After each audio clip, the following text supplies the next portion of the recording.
아침에 시작을 알리는 글로벌 주식 라이브 월스트리트 모닝 브리핑 10월 6일. 여러분 벌써 금요일이네요. 금요일 방송 시작하겠습니다. 여러분 안녕하세요. 여도은입니다. 뉴욕 증시 3대 지수는 소폭 하락 마감을 했습니다. 하락 마감을 했는데 오늘 가장 좀 주요한 이슈들은 전기차 기업들이 좀 큰 폭으로 하락했고요. 또 필수 소비재 관련한 종목들 그동안에도 좀 약간 부침이 있었는데 밤사이에는 좀 크게 하락을 했다라는 부분이 가장 눈에 띄었고요. 고용 관련한 지표들이 계속해서 발표가 되는데 오락가락합니다. 날씨가 갑자기 추워진 것처럼 시장이 갑자기 좀 좋아졌으면 반대로 그동안 워낙에 안 좋았으니까요. 그랬으면 좋겠는데 무슨 이유 때문에 이렇게 또 하락을 했고 또 국채금리, 유가는 또 어떤 모습을 보였는지 잠시 후에 정리해 드리도록 하겠습니다. 자, 오늘 심층 인터뷰 이분 오랜만에 뵙죠. 추석 연휴 때문에 거의 2주 만에 뵙는 것 같은데요. 연세대학교 국제학대학원 이남우 교수와 함께 또 시장의 심층적인 내용들 전해드리도록 하겠고요. 오늘도 월가의 소식은 미국 주식에 미치다 이항영 전문위원과 함께 하도록 하겠습니다. 자, 오늘 우리 시청자분들 가운데 눈에 띄는 한 친구가 있네요. 명민준 앵커 자요. 이 시간에 왜 일어나 있어요? 명민준 앵커가 지금 들어와서 우리 시청자분들과 인사하고 있는데 우리 좋은 아침을 함께 또 명앵커도 보내고 있다는 거 여러분 인증하고 있습니다. 자, 뉴욕 증시 3대 지수가 하락 마감을 했습니다. 다우 지수가 좀 큰 폭으로 하락을 했죠. 소폭, 큰 폭 아니고요. 소폭 하락을 했습니다. 0.03%인데 요 다우도 버틸 수 있었는데 좀 필수 소비재격 종목들이 하락을 보이면서 결국에는 약보합권 마감이 됐습니다.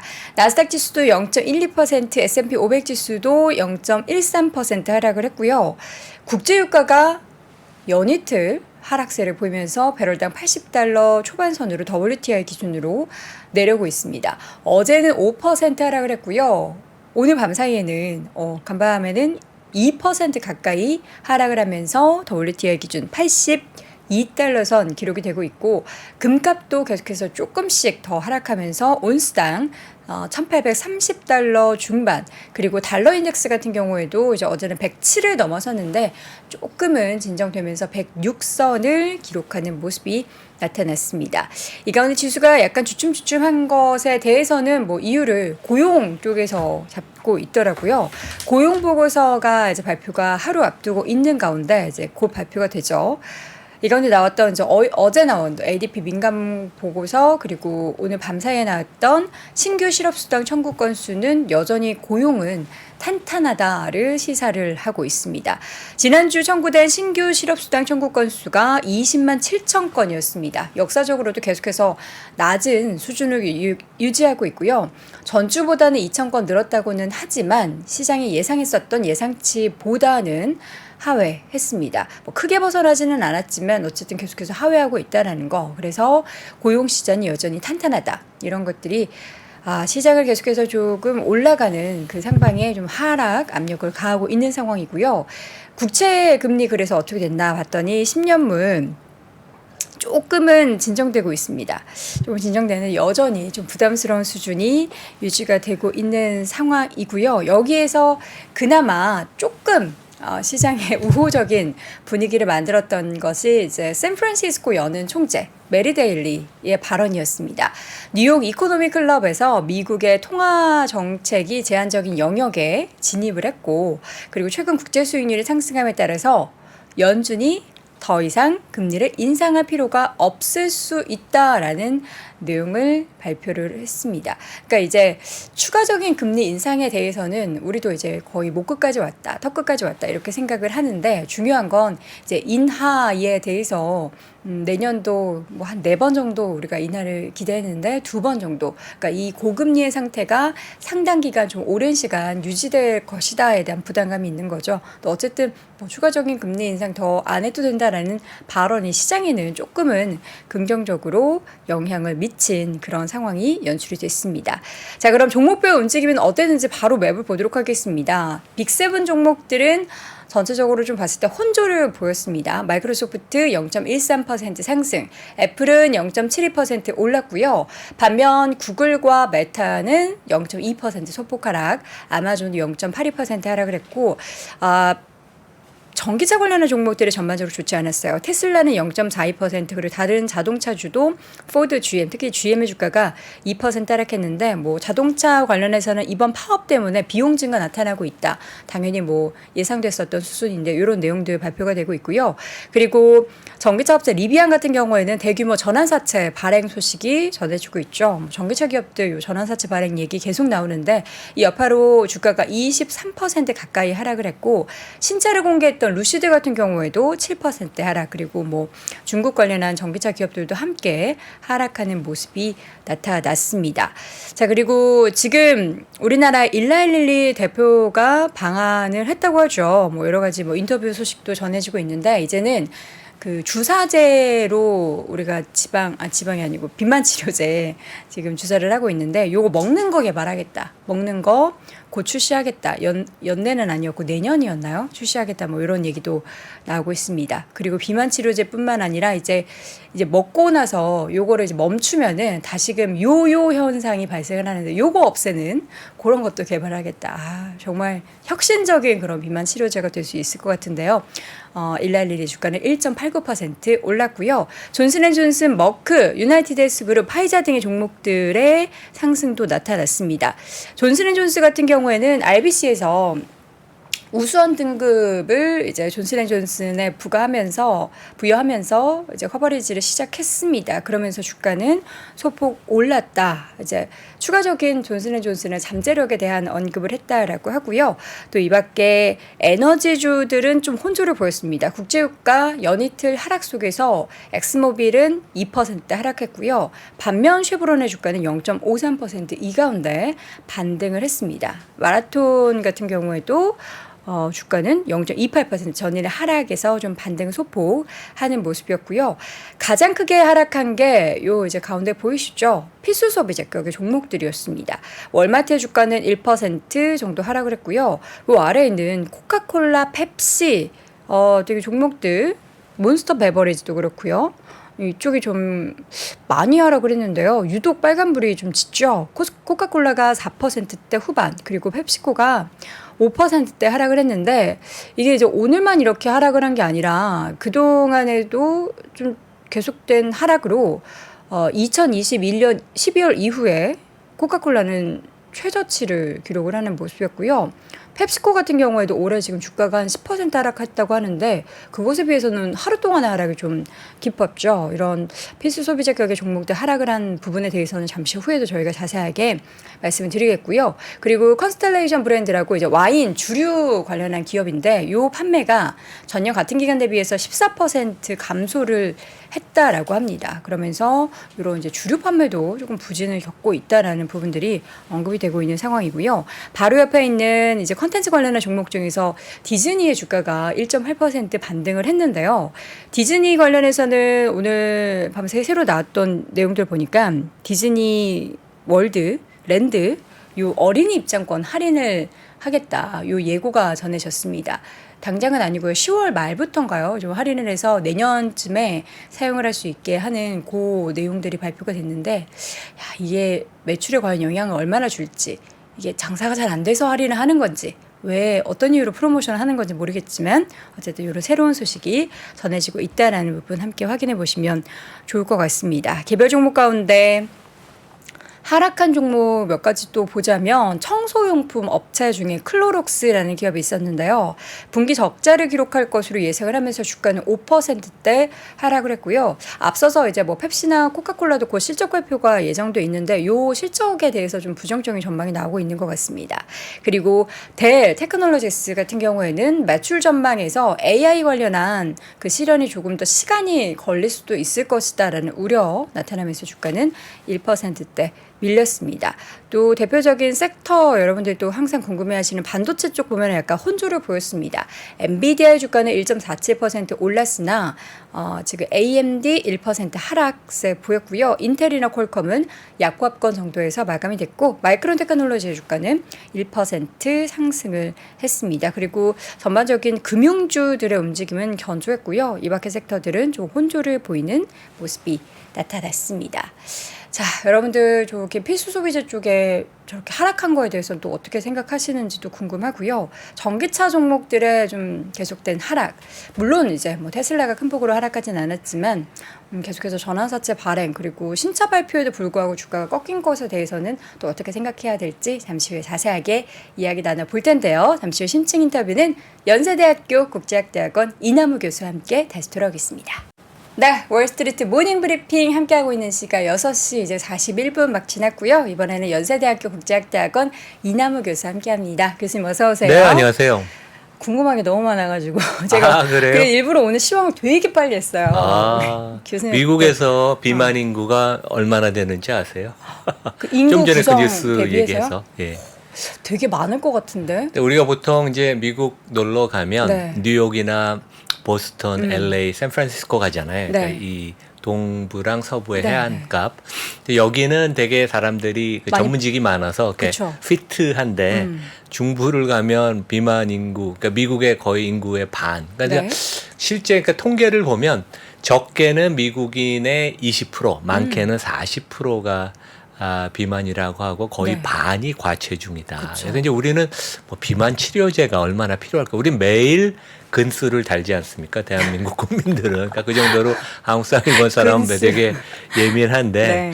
그래서 비만 치료제가 하여간 그 서양에서는 되게 큰 이슈인 것 같아요. 맞아요. 예. 근데 이게 이제 그냥 뭐 외적으로 예뻐 보이고 뭐 이런 것뿐만 아니라 사실 비만은 만병의 근원이기도 그렇죠. 하잖아요. 그렇죠. 성인병에 좀 안 좋은 영향을 미치는 게 몸무게가 많이 늘어나는 건데 또 제일 어려운 게 살 찌는 것도 어렵지만 빼는 게 너무 어려워서 그렇죠. 비만 치료제가 나온다라는 거 그리고 또 간편하게 살을 뺄 수 있다라는 거는 네. 정말 뭔가 인류 역사상 노벨상을 줘야 되지 않을까라는 그런 생각도 듭니다. 이슈가 많아요. 필수 소비재 관련한 종목들 특히 코카콜라, 펩시가 이렇게 하락한 것도 그렇고 전기차 관련한 종목들이 좀 큰 폭으로 하락한 것도 그렇고 좀 어떻게 보셨나요? 그러니까 필수 소비재는 오늘 코카콜라랑 펩시가 네. 5% 하락을 했죠.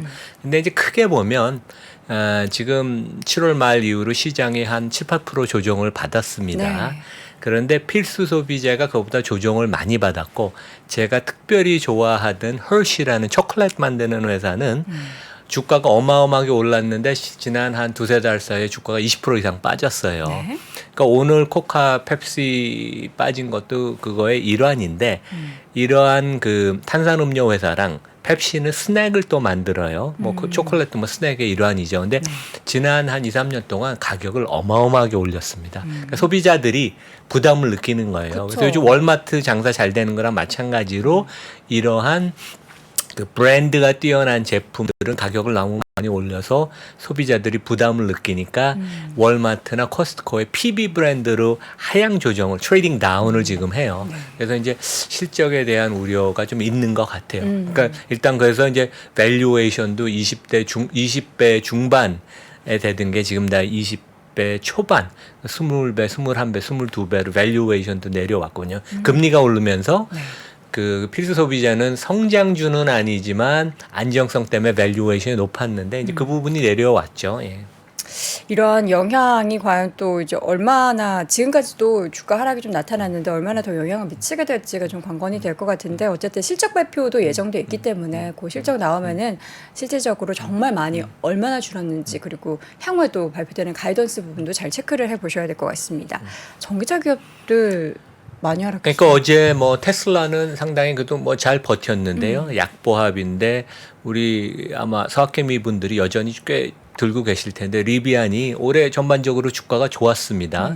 왜냐하면 생산 판매가 다 괜찮았고 고객들 반응이 좋았는데 이제 미국 시간은 그저께죠. 그저께 전격적으로 15억 달러의 전환사채를 발행하겠다. 그래서 어떻게 보면 나쁜 뉴스는 아닌데 이것 때문에 주가가 23% 어제 하루 하락을 했어요. 왜냐하면 15억 달러의 전환사채라는 것은 이 회사 시가총액이 그러니까 15억 달러가 이제 150억 달러의 전환사채를 그 발행하겠다. 근데 이제 시가총액이 170억 달러니까 기존 주주 입장에서는 거의 50% 희석화가 되는 거예요. 내가 가령 100% 이 주식을 들고 있는 주주면 나의 지분율이 50% 내려가는데 꼭 나쁜 건 아닌 게 이번 3분기 그 생산하고 판매 데이터가 나왔는데 괜찮았어요. 한 16,000대. 그래서 올해 한 52,000대 만든다는 걸 거의 달성할 것 같은데 이 자금을 확보해서 이제 미래에 투자를 하니까 그리고 2025년까지는 자기는 자기 자금은 확실히 있다. 하지만 미래를 위해서 우리가 성장을 위해서 자금을 지금 이제 채권 발행을 해서 한다. 근데 일단은 주주들은 희석화가 되면 싫어하죠. 근데 반대인 것이 자사주 매입 소각. 그러니까 미국의 좋은 회사들이 많이 하는 애플이 이제 지난 10년 동안 자사주 매입을 해서 35% 주식수를 소각했잖아요. 그것은 주식수가 줄어드니까 나의 지분율이 늘어나는 거죠. 그래서 워런 버핏이 맨날 애플은 나는 참 좋다. 왜냐하면 주식수를 줄여주니까. 예. 자, 이 밤사이에 있었던 내용들이 너무 많아가지고 제가 궁금해서 또 우리 교수님께 여쭤봤고요. 오늘 준비해주신 지금 주제가 총 4가지로 크게 뭐 서너 가지입니다. 있겠죠? 그래서 이제 첫 번째는 뭐 금리 얘기인데 네. 지금 이제 미국의 우리 명목 금리 보통 얘기하는 금리도 올라가지만 그것의 이면에는 실질 금리, 인플레이션에 대한 기대치를 차감한 실질 금리가 올라가는 것이 가장 시장의 큰 뉴스예요. 근데 이제 일단은 금리가 올라가면서 국채 가격이 빠지니까 금년 하반기에 우리 국내 투자가들이 해외에 가장 많이 투자한 게 3배 국채 레버리지, 장기채.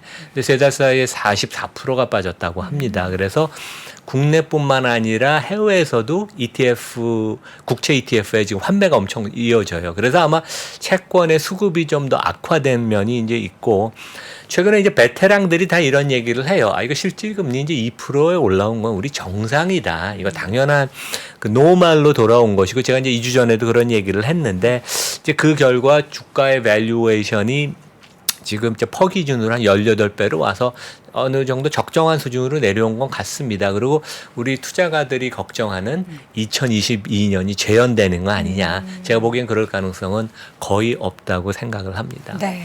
그리고 이제 다음에 준비한 건 기업 뉴스인데 그 지난 10년 동안 코스트코 주가는 5배 반이 올랐고 네. 이마트 주가는 70%가 빠졌습니다. 그래서 좋습니다. 주가의 격차가 10년 사이에 21배가 일어났는데 과연 두 회사 사이에 무슨 일이 일어났는가. 네.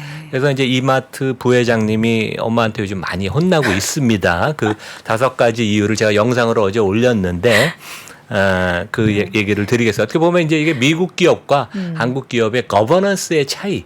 그쵸. 제대로 주주를 위해서 일을 하는가, 나의 취미 생활을 위해서 주주의 돈을 쓰고 있는가, 이제 그런 문제고, 그다음에 이제 우리 관심 있는 스타벅스는 이마트도 최근에 국내 스타벅스 코리아 지분을 더 샀는데 여기 이사 외에 중국계 미국인 그러니까 중국인 여성을 이사회 사회이사로 뽑았어요. 그래서 되게 의미가 있고 이게 어떻게 보면 중국에 이렇게 우리가 진짜 열심히 하겠다. 왜냐하면 이제 중국의 매장을 지금 어마어마하게 많이 여는데 이제 그런 것을 우리가 좀 짐작할 수 있다. 네. 이제 그런 말씀을 드리겠습니다. 알겠습니다. 그럼 하나씩 자세하게 좀 이야기를 나눠보도록 하죠. 먼저 이제 금리 부분부터 좀 볼까요? 그러니까 금리가 뭐 한 4월까지는 되게 안정을 보였는데 4월 이후로 급등을 했었죠. 3.3% 바닥을 찍고 10년채 기준으로 미국에서 지금 이제 4.7%로 어제는 좀 안정화를 보였는데 4.9%까지 갔었는데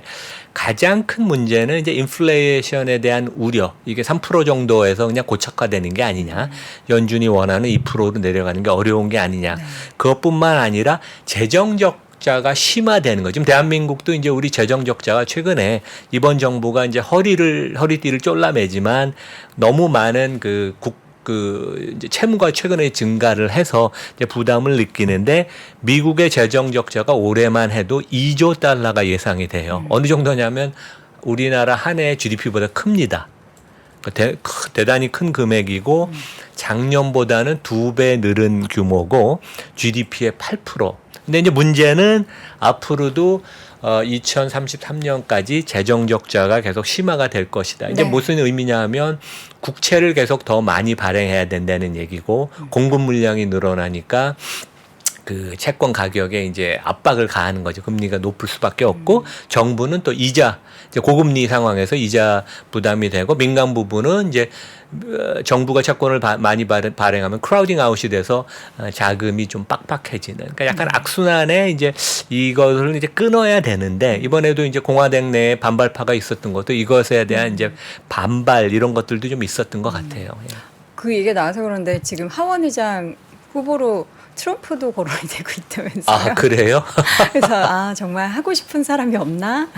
근데 뭐 그 지금 검찰의 조사를 받고 그러는데 네. 후보자가 될 수 있는지 잘 모르겠습니다. 가장 뭐 유력하다는 얘기까지 나오고 있어가지고 그 정도로 인물이 없나라는 그런 생각도 들고 여러 가지 참 정치적으로 많이 좀 미국도 혼란스러운 것 같아서 그게 또 시장에 금융 시장에 영향을 미치는 것 같아서 뭐 어느 나라나 하여간 이 정치가 양극화가 되는 게 네, 안 되게 좋죠. 그 이제 뭐 금융 시장에서는 특히 이제 불안하게 우리가 느끼죠. 네, 자 그래서 이제 뭐 우리 금리가 워낙 올라가다 보니까 네. 특히 최근에 시장에 참여한 분들은 깜짝 놀래고 특히 이제 국채 금리가 이렇게 급등을 하면서 주가가 하락을 하니까 근데 이제 3, 40년 저도 한 30 몇 년을 했지만 미국엔 4, 50년씩 한 분들도 많아요. 그래서 채권의 지존이 옛날에 핌코라는데 거기에 그 채권 펀드 매니저를 오래 했던 빌 그로스라고 거의 채권 왕이라고 불렸던 분이에요. 약간 최근에는 조금 좀 맛이 갔습니다, 이분이. 근데 이제 이분이나 다른 분들이 이런 얘기를 해요.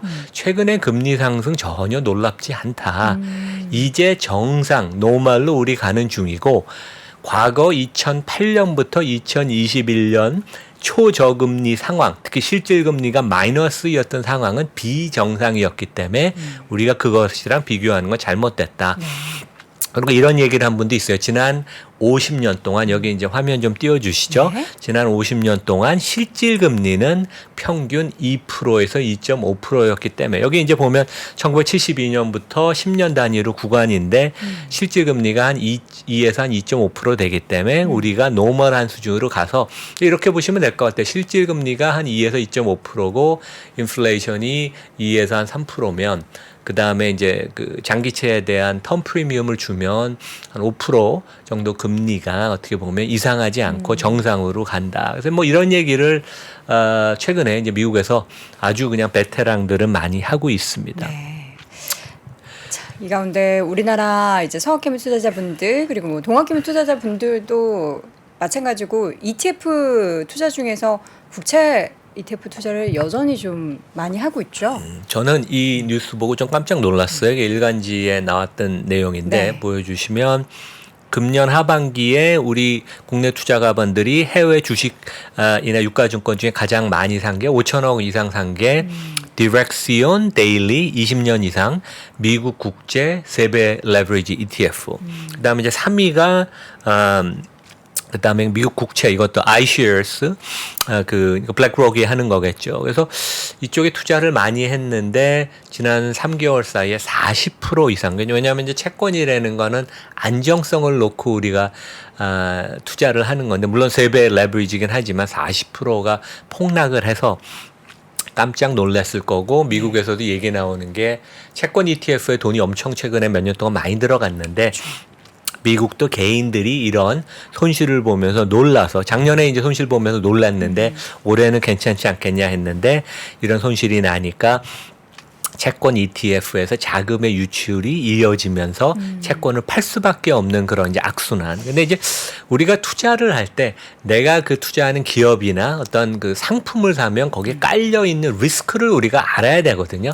그 리스크를 모르면 투자하지 말아야 되는데 조금 안타까워요. 제가 이제 항상 리스크 얘기를 하는데 이게 그러니까 우리가 국채 투자하는 그 목적이 표면적으로는 항상 이제 그러니까 뭐라 그럴까 교과서적으로 보면은 안전자산에 투자하는 거고 포트의 일부 비중을 투자하는 건데 최근에 투자하셨던 분들은 이게 국채 수익률 이제 고점이다 이제 내려갈 리밖에 없다라는 단기적인 수익률을 보고 사실 투자를 하는 부분들이 많잖아요.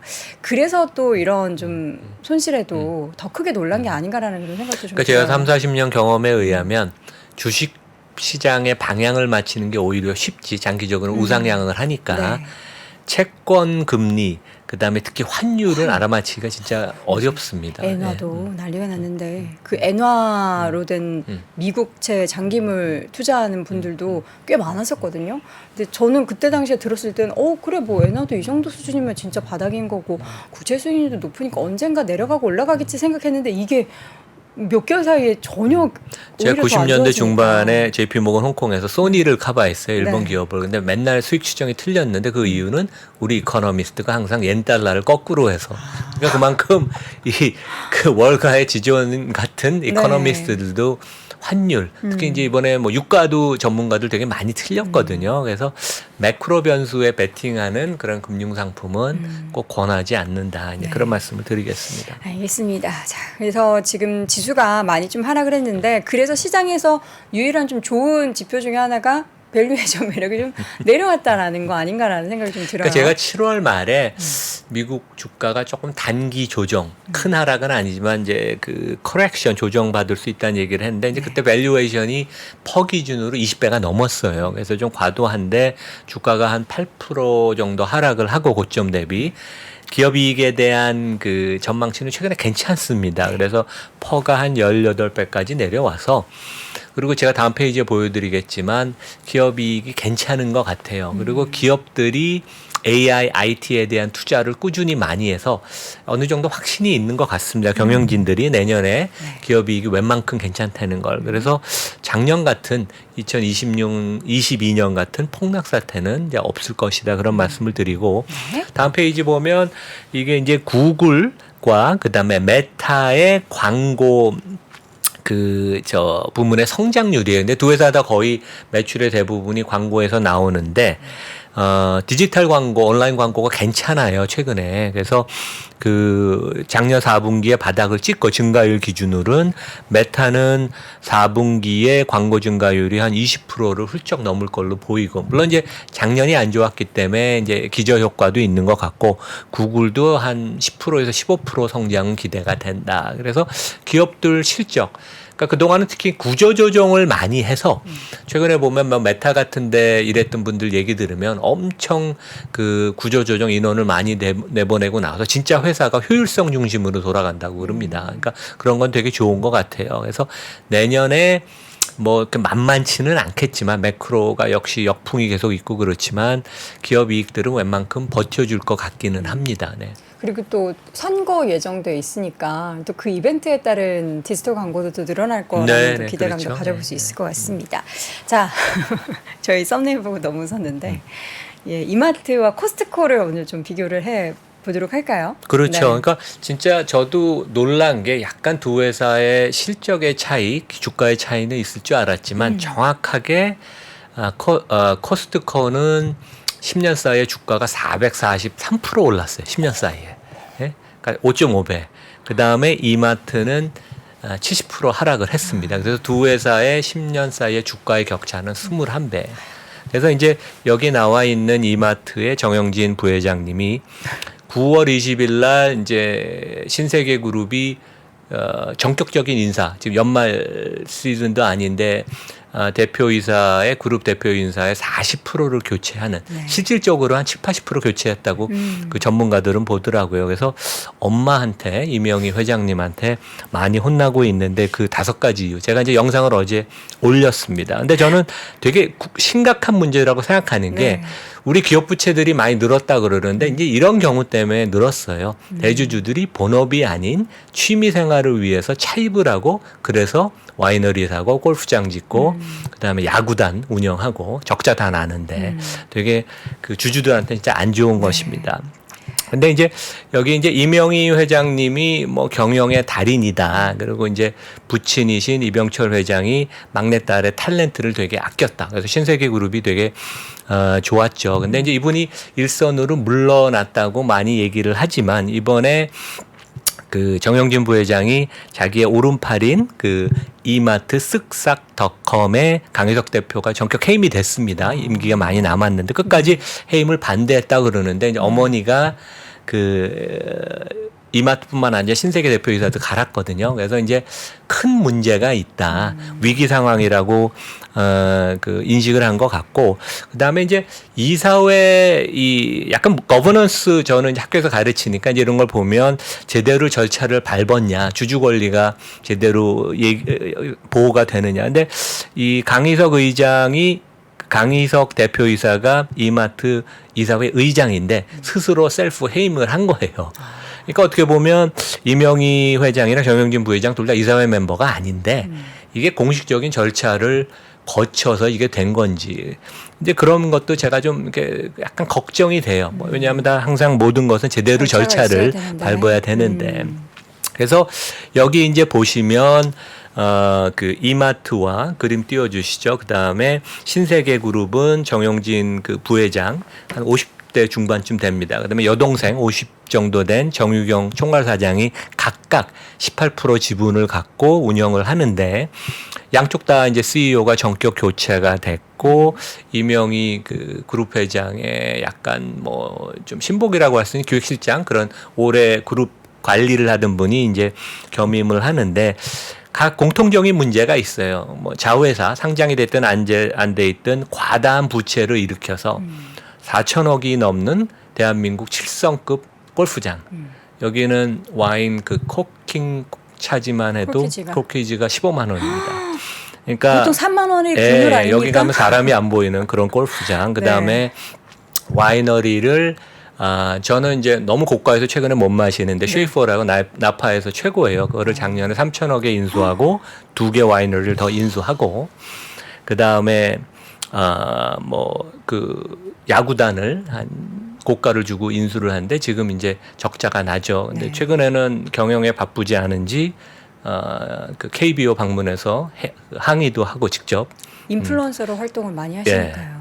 그 다음에 이제 스타벅스 코리아도 제가 좀 이따 말씀을 드리겠지만 네. 좀 너무 고가에 인수한 것 같아요. 왜냐하면 본사에 지급 수수료를 많이 내거든요. 그래서 이익이 본사 스타벅스만큼 나올 수가 없습니다. 그래서 이제 이것의 공통점은 13조 원의 빚잔치를 해요. 그래서 이제 시가총액이, 그러니까 주가를 결정하는 많은 요소 중에 하나가 빚, 재무구조인데, 빚이 이렇게 많으면 주가를 억누릅니다. 빚을 갚지 않으면 주가가 뻗어나지 못해요. 네. 그리고 딜을 하는데 냉정하지 못한 것 같아요. 항상 너무 높은 가격을 주고 받는 거. 그래서 결국 리더십의 문제인데, 결국 그 취미 생활은 미국에도 그 부자들이 스포츠 구단 뭐 이런 거 다 사요, 와이너리. 근데 자기 돈, 패밀리 돈으로 사지 주주의 돈으로 사지는 않습니다. 이제 코스코와 이제 가장 큰 차이가 이제 이런 거죠.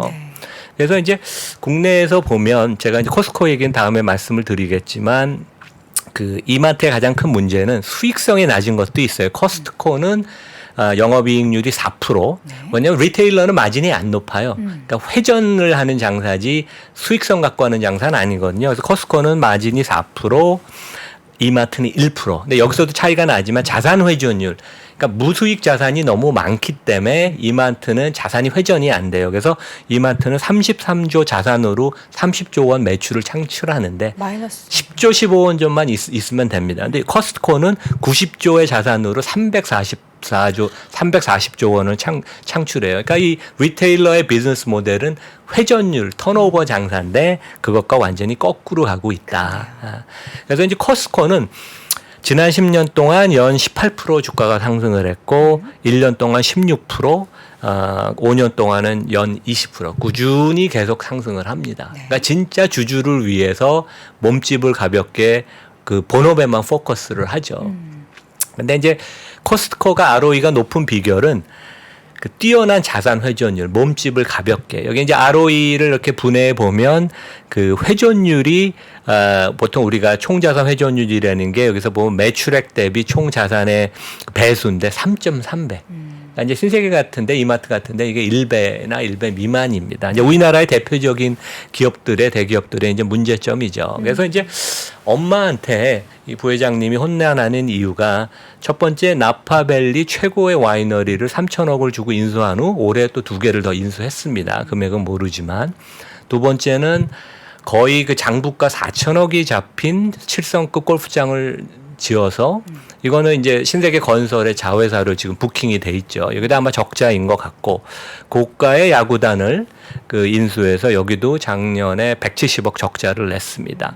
그다음에 이제 스타벅스 코리아를 제가 이제 다음 페이지에 설명을 드릴 텐데 그 작년에 18% 지분, 원래 50%를 갖고 있었죠. 근데 스타벅스 본사로부터 18% 지분을 4,700억 원에 매입을 했는데, 그러면 2조 7천억의 밸류를 한 거예요. 그 회사 전체를. 근데 이 회사는 최근에 성장성도 둔화가 되고 작년에 마진이 5%로 떨어졌어요. 그 전에 10% 대비. 근데 가장 큰 이유가 본사의 로열티를 매출액의 5% 이상 지급하는 것 같아요. 그래서 작년에 지급 수수료가 2,800억이 넘었는데 이런 구조적인 이런 커스트 스트럭처가 있는데 퍼 기준으로 23배 산다는 것은 보기에는 좋아 보이지만 저는 믿지는 딜이라고 생각을 해요. 왜 스타벅스 본사가 똑똑한 애들이 왜 지분을 다 팔고 나가겠습니까? 왜냐하면 수수료 걷어들이고 그다음에 원재료 상품들 다 팔 수 있으니까. 그래서 이거 믿지는 딜인데 이것도 너무 고평가돼서 산 거 있다. 그다음에 이제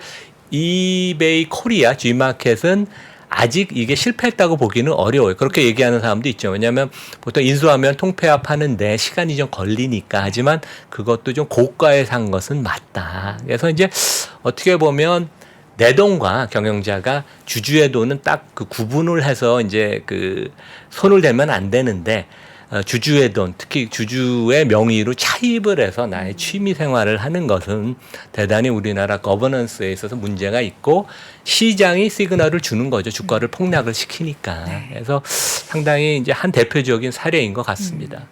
자, 이 가운데 이제 거기에 덧붙여서 스타벅스 이사회에서 중국인이 사회이사로 등재된 이유도 그러니까 스타벅스가 되게 반면에 거버넌스가 좋은 회사예요. 그래서 이 회사 이사회 멤버를 보면 사티아 나델라 제가 전에도 한번 얘기했는데 네. 화면 띄워주시죠. 마이크로소프트 CEO를 그 사회이사로 초대를 했어요. 왜냐 IT를 이해하고 접목을 해야지 우리 컨슈머도 잘한다. 근데 이번에 지난주에 웨이쟁이라는 조금 뭐 상당히 멋진 중국 그 여성 경영자를 사회이사로 모셨는데 이분이 알리바바 자회사의 CEO 사장을 했고 미디어 엔터테인먼트계 상당히 거물입니다. 하버드 비즈니스 스쿨 나오고 그다음에 랄프 로렌 지금 사회이사도 하고 그래서 지금 중국에 되게 스타벅스는 베팅을 해서 그 중국계 여성 경영자를 모셔서 좀 더 이제 코칭도 받고 중국 관련된 리스크도 자기가 충분히 관리를 하고 그다음에 필요하면 다리도 좀 놓겠죠. 성장에 약간 그 이제 발판을 만들어주는 이제 그런 메시지가 있다고 저는 보입니다. 네.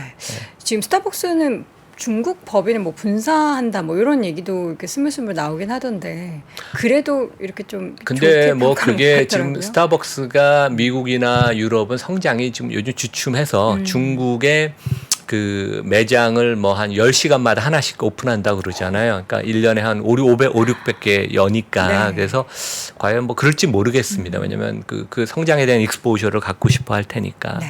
그래서 그 아까 바로 전에는 이제 스타벅스 이사회를 아주 컬러풀 프리미어 리그 같은 이사회, 도미노 피자 전 의장, 그 다음에 뭐 그 레고 그 우리 장난감 네. 회사 회장 이런 분들도 모셔오고 그런데 이제 이마트는 제가 홈피를 방문을 해보니까 제가 어제 이마트 가서 장도 봤습니다. 그래서 이마트는 전 좋아해요. 근데 어제 궁금해서 들어가 보니까 이 그 해고가 된 대표이사가 이사회 의장으로 여전히 돼 있어요. 그래서 법률적인 절차 때문에 그런지 네. 아니면 이 담당하는 분들이 업데이트가 좀 느린 안 돼서 것이. 그런지 이런 것도 보면 긴장감도 좀 떨어지는 것 같고 그러니까 우리가 좀 분발을 해야 될 것 같습니다. 네, 국내 또 소비 관련한 기업과 또 미국의 기업을 좀 비교하면서 좀 국내 기업들의 가버넌스 문제를 좀 지적을 해주셨는데 이러한 부분들이 뭐 하루아침에 개선되지는 않겠지만 이러한 좀 뭔가 자구책도 마련을 하고 좀 개선해서 결국에는 이제 주주들에게 돌아가는 수익이 이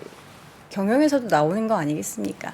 좀 좋은 이야기들이 나왔으면 하는 바람 가져보겠고요. 오늘 신층 인터뷰 이 시간에는 연세대학교 국제학대학원 이남우 교수와 함께 이야기 나눴습니다. 교수님 고맙습니다. 네, 감사합니다. 장 시작 전부터 종료까지 쏟아지는 수많은 뉴스와 정보들. 이 중에서 어떤 것이 투자에 정말 도움이 되는 정보일까요? 3프로의 증시 셔터맨 박근영 마스터가 직접 정보를 선별하고 투자의 힌트를 드립니다. 시간도 아끼고 투자 아이디어도 얻는 시간, 박근영 부장의 마켓 힌트와 함께 하세요. 자세한 사항은 3프로TV 앱과 홈페이지를 확인하세요.